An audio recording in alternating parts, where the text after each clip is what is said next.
तुमने कितने बहादुरी के किस्से और वीर गाथाएं सुना है। आज मैं तुम्हारी कायरता और बुज़दिली के किस्से सुनाता हूँ। जब कायरों का इतिहास लिखा जाएगा तो तुम्हारा नाम सबसे पहले आएगा। तुमने कायरता का परिचय ही नहीं, पूरी दुनिया को सबूत दिया है। तुम किसी को भरी महफिल और बड़े बाजार अपना सीना चौड़ा करके इसलिए गाली देते हो क्योंकि उनकी संख्या तुमसे बहुत कम है। तुम्हें लगता होगा कि तुम्हारे लिए ये बहादुरी है, लेकिन तुम दुनिया के सबसे बड़े कायर और बुज़दिल हो। जहां कानून का राज हो वहां झूठी कहानियां बनाकर जंगल राज बनाया। तुमने झुंड बनाकर अपने निर्दोष पड़ोसी को बहुत ही बेरहमी से मारा है। शायद वहीं से जंगल राज की शुरुआत हुई है। ऐसा नहीं होता अगर देश का राजा कायर नहीं होता। देश का राजा भी कायर निकला, वो चुप रहा, कभी करी निंदा नहीं किया जैसा वो करता है। तुम इतने गिर गए कि तुम बलात्कारियों के समर्थन में जुलूस निकाला और बलात्कारियों को जेल से छूटने पर फूल मालाओं से स्वागत किया।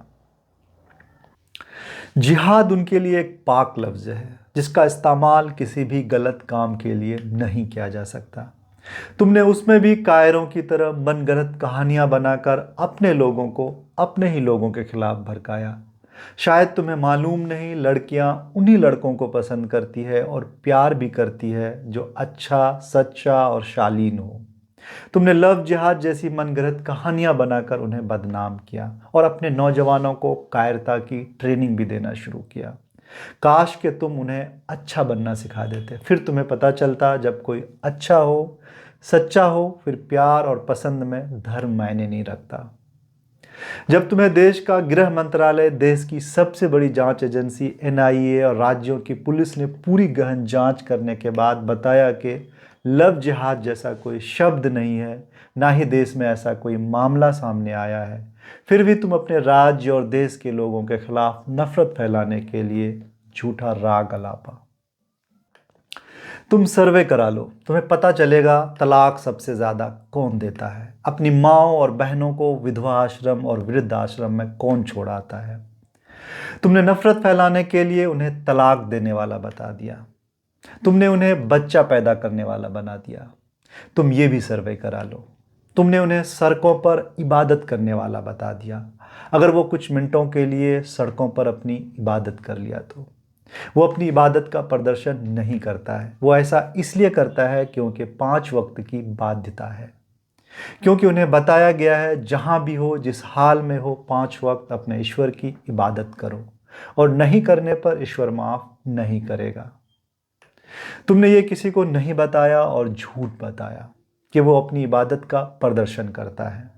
उनके मजहब में किसी भी चीज़ की नुमाइश और प्रदर्शन माफ नहीं है। वो साल में सिर्फ 2 त्यौहार बहुत ही शांति और सद्भाव से मनाता है और तुम्हारी सभी पर्व और त्योहारें सड़कों पर होती है, फिर भी तुमने उन्हें बदनाम किया। तुम उनकी साल में एक ईद की नमाज बर्दाश्त नहीं कर सके। तुम्हारी बुज़दिली और कायरता की मिसालों को लिखते लिखते हम थक जाएंगे, लेकिन ख़त्म नहीं होगा। तुमने उनकी सादगी, सच्चाई और मासूमियत देखने के बजाय तुमने उन्हें कोरोना फैलाने वाला बता दिया। तुमने वहाँ भी नहीं छोड़ा, कोरोना जिहाद बता दिया। सभी लोगों को तत्कालीन परेशानियों का सामना करना पड़ा, लेकिन कोर्ट ने बाइज्जत बरी कर दिया। तुम अपना चेहरा तो कभी आईने में देखते होगे, अपने बच्चों से नज़रें तो मिलाते होगे। तुम इतने गिर गए कि चंद पैसों के लिए, टीआरपी के लिए, व्यूज़ के लिए अपने ही लोगों के खिलाफ झूठ फैलाया। तुमने तो फ्रिज का ढिंढोरा पीटा, लेकिन तुम ब्लू ड्रम भूल गए।